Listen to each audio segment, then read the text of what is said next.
में एक्सप्रेशंस पढ़ेंगे और जो एक्सप्रेशन आज हम पढ़ेंगे वो पाइथन हो, सी हो, सी प्लस प्लस हो, जावा हो, एक्सप्रेशंस लगभग वही होते हैं।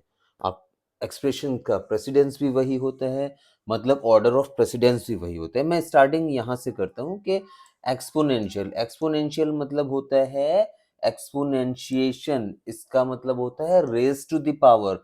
जिस तरीके से हम 3 लिखते हैं तो उसका आंसर आएगा 3 × 3 × 3 मतलब 27। इसको हम एक बार रन करके देखते हैं। रन आपको करना आता है, रन पर क्लिक करेंगे, रन मॉड्यूल F5 दबाएंगे, ओके हो जाएगा। ठीक है, आंसर आया 27, इसका 27 आंसर आया। 3 × 3 × 3 ये चीज समझ में आ गया।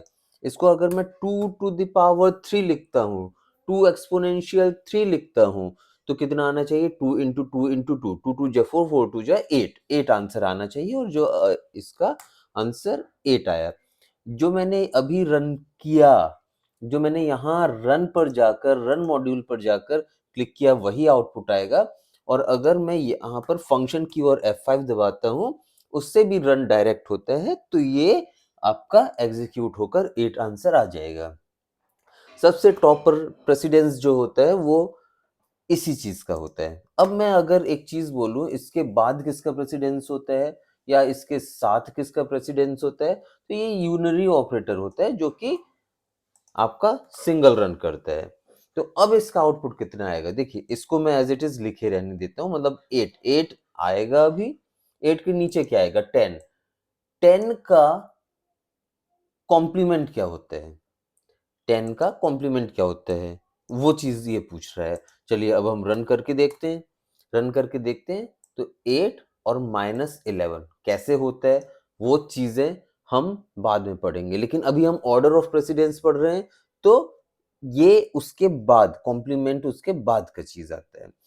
चलिए ठीक है, अभी मैंने इसको हटा दिया, करेक्ट। अब हम पढ़ेंगे प्लस माइनस मल्टीप्लीकेशन डिवीजन।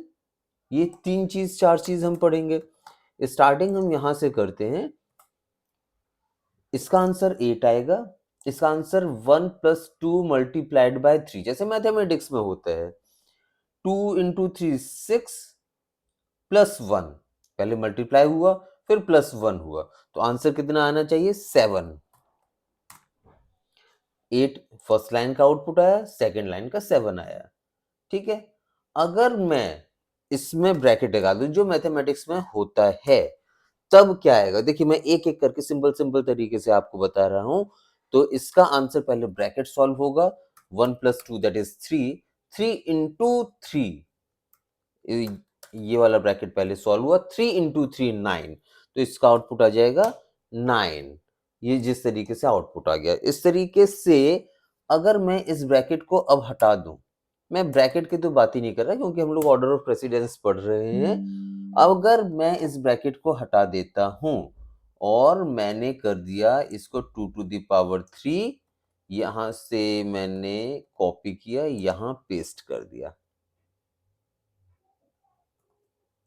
यहां से कॉपी किया, पेस्ट किया, ठीक है। और यहां इसके बाद मैं प्लस लगा देता हूं, तो क्या सॉल्व होगा? अभी ब्रैकेट कहीं पर भी नहीं है, इसको मैं हटा देता हूं, ठीक है।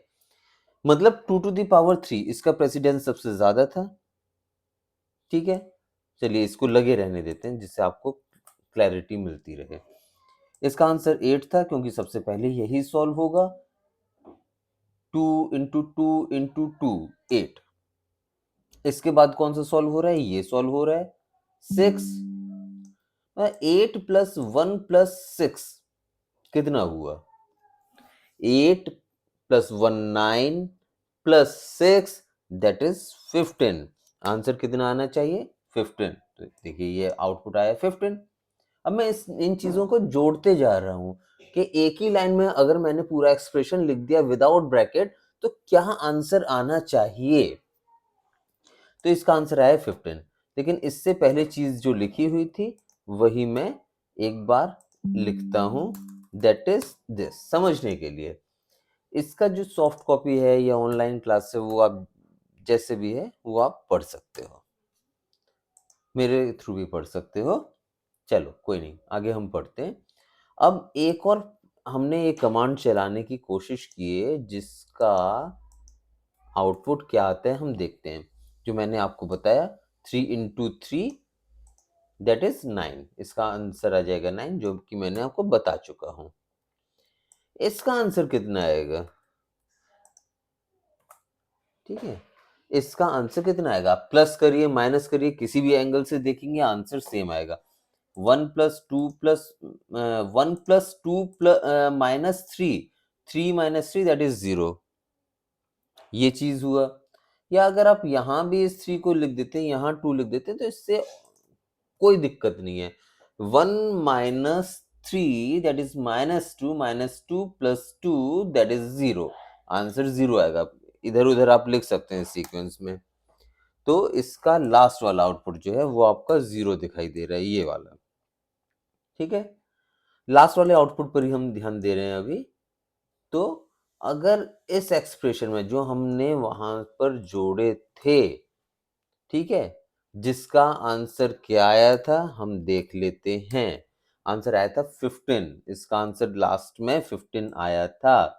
इसमें अगर मैं पहला वाला स्टेटमेंट और जोड़ दूं, मतलब ये धीरे धीरे कठिन होता जा रहा है, ध्यान देना। एक भी सेकंड का अगर आपने इसमें छोड़े तो एक्सप्रेशंस आपके दिमाग से फिर से गायब हो जाएगा, फिर से कंफ्यूजन हो जाएगा।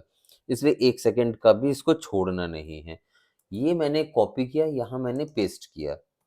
ठीक है, यहाँ बीच में मैंने प्लस लगा दिया। चलिए ठीक है, तो इसका आंसर तो 15 आ रहा था क्योंकि ये पहले ऑर्डर ऑफ प्रेसिडेंस है। उसके बाद ये प्लस माइनस करेंगे, इसका आंसर 0 आ रहा था। ठीक है, मतलब 2 टू द पावर 3 पहले सॉल्व हुआ विदाउट ब्रैकेट, ब्रैकेट भी नहीं है फिर भी ऑर्डर ऑफ प्रेसिडेंस। 2 इंटू 3 इसके बाद सॉल्व हुआ 6, 8 plus 1 9 plus 6 15 plus 1 16 minus 3 minus 13 हो गया एंड प्लस 2 15। इसका आंसर भी 15 होगा। हम एग्जीक्यूट करके देख लेते हैं। देखिए 15, यहां तक क्लियर होगा चीजें। अभी हमने एक्सपोनेंशियल पढ़ा और मल्टीप्लिकेशन पढ़ा। प्लस माइनस में तो प्रेसिडेंस सेम होता है, ठीक है ना। अब ये नहीं सोचना है,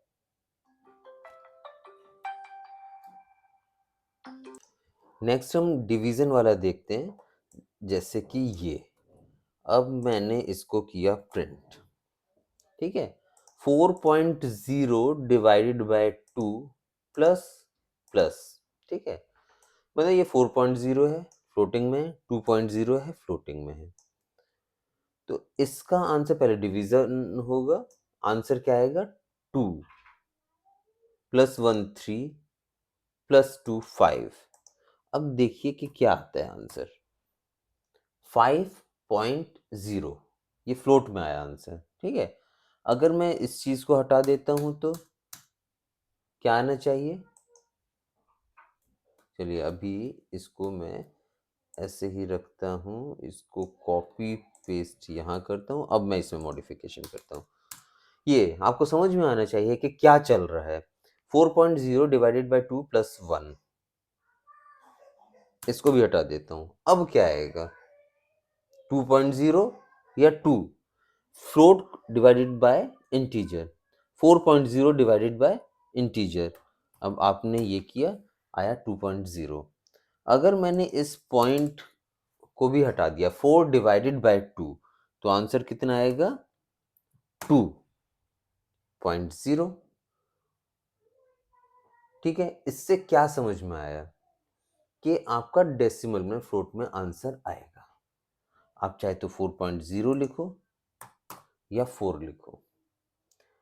अब इस पूरे के पूरे एक्सप्रेशन को मैं यहां पर कॉपी कर दिया। अब मैं चीजों, ये जो पहले था इसी में जोड़ देता हूं। मैंने आगे जाकर ये चीज जोड़ दिया। ठीक है, और प्लस का साइन लगा दिया। अब इसमें देखिए क्या आंसर आएगा। इसका यहां तक का आंसर तो आपका 15 आ रहा था। मैं रन करके दिखा देता हूं। देखिए ये आपका 15 आ रहा था। ठीक है, अब जितने भी प्लस वाली चीज़ें हैं, जैसे +2, मैं इसको हटा देता हूँ। आपको पता है प्लस माइनस एक-एक चीज़ रखेंगे, यहाँ पर प्लस है, यहाँ माइनस है, मल्टीप्लिकेशन भी है, एक्सपोनेंशियल भी है, डिवाइड भी है, ठीक है? और इस 2.0 को भी मैंने हटा दिया, या तो 2.0 मैंने लिख दिया, 1 को हटा दिया। अब इसमें देखिए सबसे पहले एक्सपोनेंशियल सॉल्व होगा, मल्टीप्लिकेशन, डिवीज़न। बॉड मास टाइप का आपने पढ़े होंगे, ब्रैकेट होता है पहले सॉल्व, फिर क्या-क्या होता है वो चीज़ें आपको पता होगा, लेकिन पाइथन में कहीं-कहीं आपको डिफरेंस मिलेगा चीज़ें में। तो इसका आंसर हुआ 8, 8 प्लस 1 9, 9 प्लस 6 15, 16 -3 कितना हुआ? -3 13 2 15 2 16 17 17.0। अगर कोई भी डेसिमल है तो ये डेसिमल में आ गया। अगर मैं यहाँ से डेसिमल हटा दूं तो किसमें आंसर आएगा? देखने वाली बात है। 17.0 मतलब क्या हुआ कि डेसिमल में आंसर आएगा, फ्लोटिंग में नंबर आएगा। अगर मैं यहाँ से डिवाइड वाली चीज ही हटा दूं तो कितना आंसर आना चाहिए? 15। मतलब जैसे ही आपने डिवाइड लगाया वैसे ही आंसर डेसिमल में आने लगा, मतलब फ्लोटिंग नंबर में आने लगा। अब मैंने यहाँ डिवाइडेड बाय 2 कर दिया, मतलब इस वाले एक्सप्रेशन में एक्सपोनेंशियल भी है प्लस भी है, ठीक है? यहाँ में माइनस भी है, मल्टीप्लिकेशन भी है और डिवाइड भी है। इस 1 को भी मैं हटा देता हूँ कि आपको पूरी चीज़ें समझने में दिक्कत ना हो। मतलब 8 प्लस 1 प्लस -6 3 हो गया, -1.5, 1.5 आंसर कितना आ जाएगा? इसको कैलकुलेट करने के बाद 1.5, ठीक है? इस एक्सप्रेशंस को ध्यान से समझना है। डिवाइड है और मैं एक चीज़ और प्लस लगा देता हूँ 1.0, ठीक है? आपको समझने के लिए। नहीं लगाएंगे तो भी डेसिमल में आएगा आंसर, लगा देंगे तो +1 होकर डेसिमल में आंसर आ जाएगा। जैसे ही आप पर डिवाइड आया, डेसिमल में आंसर आ रहा, ठीक है? अब मैंने एक और चीज़ देखना है कि प्रिंट कराया 4 इज ग्रेटर देन 2। इनको अब मैं एक जगह रख देता हूँ जहाँ कमेंट में। तो इसका मतलब क्या हुआ? अभी हमने एक्सपोनेंशियल पढ़े, उसके बाद एडिशन उसके बाद यूनरी ऑपरेटर होते हैं, उसके बाद multiplication division plus and minus होता है। ये हमने यहाँ तक पढ़ लिया। कुछ आपको एक्सप्रेशन समझ में आ गया है और कुछ अब मैं समझाने वाला हूँ। इसको भी ध्यान से देखना है।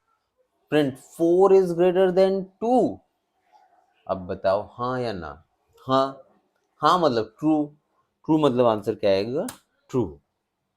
अगर मैं इसको लेस देन कर दूं तो क्या आएगा? फॉल्स, फॉल्स आ गया आंसर। अगर मैं less than is equals to कर दूं तो फॉल्स, ठीक है? अगर मैं greater than is equals to कर दूं तो ट्रू, मतलब 4 ग्रेटर देन और इक्वल्स टू 2 है, ग्रेटर है, यस इसमें आ गया तो आंसर आ गया। अगर मैं यहाँ 2 कर दूं तो 2 इज ग्रेटर देन और इक्वल्स टू 2, तो ये होगा ट्रू, क्योंकि ग्रेटर नहीं है लेकिन इक्वल्स तो है, ट्रू आ गया। इस तरीके से ये हम रिलेशनल एंड कंपैरिजन ऑपरेटर पढ़े हैं। इसको हम रिलेशनल एंड कंपैरिजन ऑपरेटर बोलेंगे। तो ये 4-5 चीजें आपने समझ गए तो इसका कॉम्पिटिटिव एग्जाम से लेकर क्लास 11th में तो है ही, समझना पड़ेगा आपको। इसके बाद मैं कुछ टफ एग्जाम्पल लेता हूँ थोड़े से, जैसे a इज इक्वल्स टू 1 2 3 है। a में क्या रखा हुआ है? 1 2 3। और a क्या है? b है। क्या a b है? नेक्स्ट लाइन में इसने असाइनमेंट किया ए में जो भी है वो बी में पहुंच जाए। ठीक है, अगर मैं प्रिंट कराता हूं, जैसे प्रिंट ए करा दो और फिर कर दो प्रिंट बी कर दो, ठीक है, तो ए और बी की वैल्यू आएगी। अभी मैं इसको हैश से कमेंट ही करता हूँ, पहले ए एंड बी की वैल्यू, क्योंकि इसके बाद जो ऑर्डर ऑफ प्रेसिडेंस है वो इसी चीज का है। इसको हम आइडेंटिटी ऑपरेटर भी बोलते हैं। मैं लिख देता हूँ आइडेंटिटी ऑपरेटर ऊपर, आइडेंटिटी ऑपरेटर, ये आपका मिल गया। मैंने ए प्रिंट कराया, बी प्रिंट कराया, आंसर क्या आएगा? 1 2 3 1 2 3। ये जो है A is B, A is B, यहां पर मैंने इसको कमेंट हटा दिया, यहां से आंसर आएगा ट्रू। और रीजन भी मैं बता रहा हूं कि because both variables reference, reference की बात कर रहा हूं मैं, रेफरेंस जिसका सेम है, द सेम ऑब्जेक्ट। अब थोड़ा सा आगे आएगा, उससे कंफ्यूज होने की जरूरत नहीं है। इसका आंसर क्या आ जाएगा? ट्रू। ये मैंने रन किया, ट्रू आंसर आ गया, 1 2 3 1 2 3 ट्रू। ठीक है, मैं अगर इसको सी भी लिख दूं तो भी काम हो जाएगा।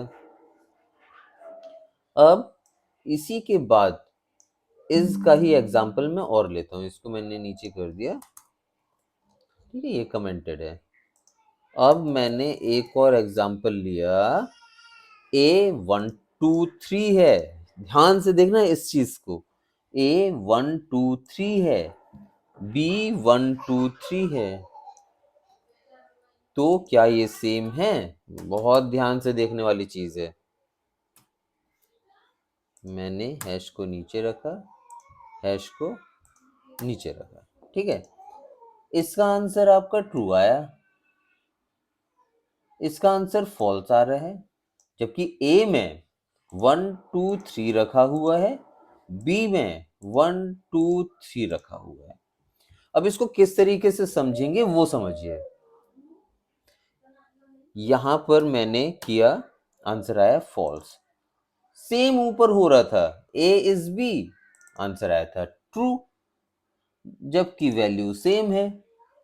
अब देखिए, मैं एक एग्जांपल लेता हूं, ये आपका घर है जिसमें टीवी रखी हुई है, तो ए में टीवी है, फॉर एग्जांपल, एग्जांपल के तौर पर बस बोल रहा हूं, ए में टीवी है, यस है, बी में टीवी है, यस है, तो इसकी अपनी अलग टीवी है, इस ए का एड्रेस अलग है, ए दूसरे के घर के नंबर है, बी दूसरे के घर के नंबर है, तो यहां इसलिए बोला ए इज बी, ए क्या बी है, दैट इज फॉल्स। देखिए फिर से मैं बोलूंगा, एक सेकंड का भी मत छोड़ना, नहीं तो इन्हीं में कंफ्यूजन हो जाएगा। बहुत सिंपल है, अगर सिंपल तरीके से पढ़ेंगे तो। फिर से मैं इसको समझाता हूं, ए में 1 2 3, ए वाले घर में 1 2 3 रखा हुआ है, और ए को मैंने बी असाइन कर दिया, ए को ही मैंने बी बोल दिया, मतलब रेफरेंस के तौर पर इसकी वैल्यू ट्रू या फॉल्स होती है। और एग्जांपल देखते हैं, इज नॉट वाला देख लेते हैं, अब क्लियर होगा, इसका आंसर आपको खुद ही बताना है, हालांकि नीचे लिखा हुआ है। ए में 1 2 3 है, बी में 1 2 3 है, ए इज बी फॉल्स आया। अब यहां नॉट का मैं यूज कर रहा हूं, ए इज नॉट बी, बोल रहा है ए बी नहीं है, ट्रू। क्यों ट्रू? वैल्यू सेम है, but they are different objects, they are different objects, clear होगा।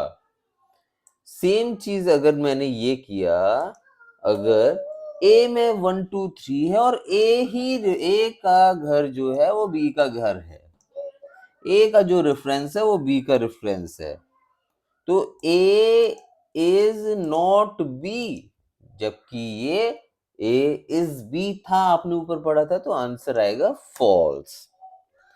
ए बी नहीं है, ए तो बी है, तो आंसर आ गया फॉल्स। ये 4 example is and is not के मैंने आपको बताया, ठीक है। इसके बाद हम और चीजें आते हैं।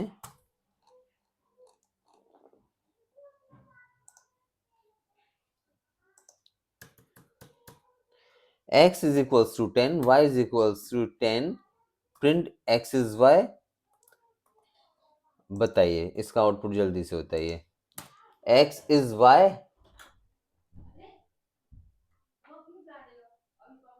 रेफरेंस की बात हुई थी पहले, ए बी सी। x में 10 रखा हुआ है, y में 10 रखा हुआ है, दोनों अलग वेरिएबल से, x अलग है y अलग है। अब पूछ रहा है x is y, ट्रू बोला, बिकॉज स्मॉल इंटीजर्स जो हैं आर कैच्ड बाय पाइथन।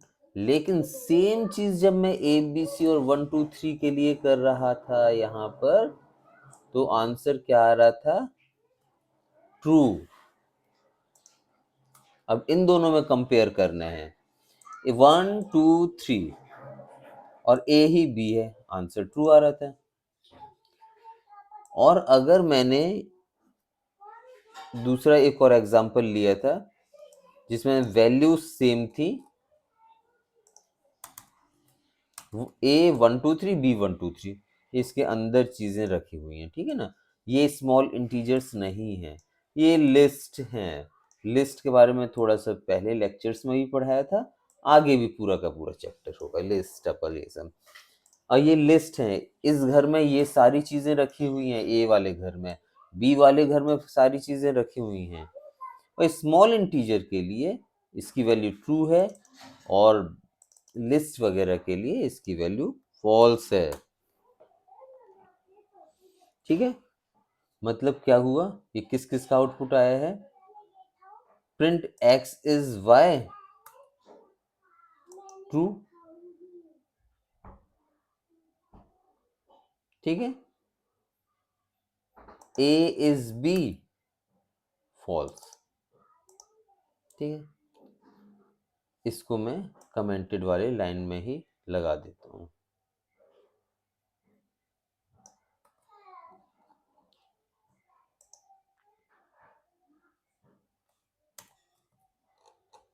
इसके बाद हम और पढ़ते हैं, क्या पढ़ेंगे? S1 हेलो लिखा है, S2 हेलो लिखा है, ठीक है। स्ट्रिंग है, ये स्ट्रिंग है। S1 is S2, true, because strings are in turn cached by Python. मतलब स्मॉल इंटीजर और स्ट्रिंग्स पाइथन के लिए ओके है।